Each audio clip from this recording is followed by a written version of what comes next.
We're all taught to fear the big, bold move, that leap of faith. But what if the real gamble, the one with the absolute highest stakes, is just standing perfectly still? Today, let's really dig into the true and often invisible price we pay for doing nothing.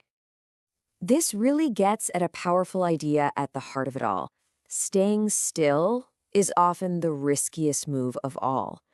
It's a concept that goes against some of our deepest, most basic instincts for safety and self preservation. So that begs the question, right? If standing still is where the real danger is, why does the comfort of doing nothing feel so, well, safe? Well, the answer comes down to what you could call the illusion of safety. And this isn't just some fleeting feeling, it's a deep seated evolutionary instinct that's been wired into our brains for thousands of years. I mean, think about our ancestors. For them, the known path was the safe path. Sticking with what was familiar, what was predictable, literally meant survival.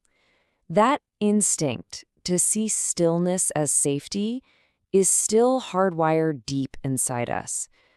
But in the world we live in now, what was once a survival mechanism has become a cage. Okay, so this is where we need to totally reframe our thinking. Inaction isn't some passive state of being. It's an active choice. It's a hidden decision with very, very real consequences. See, when we take action, the risks are right there in your face.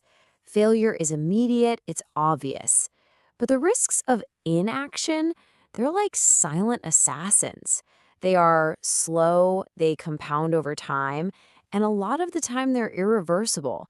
And by the time we even notice the damage, it's way too late. And this isn't just, a gut feeling. It's a documented cognitive flaw called omission bias. Our brains are literally wired to judge causing harm through an action more harshly than letting the very same harm happen through inaction. The outcome might be identical, but we just don't feel the weight of responsibility in the same way. And here's the real mind bender. Inaction is really just outsourced action. When you choose not to negotiate your salary, you are actively deciding to accept what's offered. When you don't speak up in a meeting, you are deciding to let someone else control the story. You're not avoiding a choice. You're just letting circumstances or other people make it for you. And this brings us to the most unforgiving factor in this whole equation: time. It is the one asset that just brutally, brutally punishes waiting. Okay, just look at this. The difference is absolutely staggering. Someone who starts investing at 25, even with small amounts, ends up miles ahead of someone who waits until 40 and puts in much larger sums. And the reason is simple. That first person leveraged the one thing the second person can never get back, and that's time.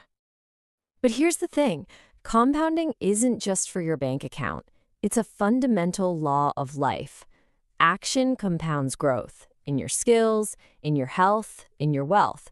But inaction compounds decay.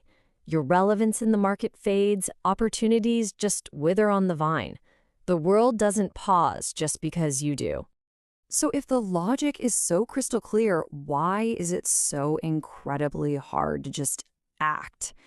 This brings us to the emotional heart of the problem, the comfort trap, our weird preference for a familiar pain over an unknown solution.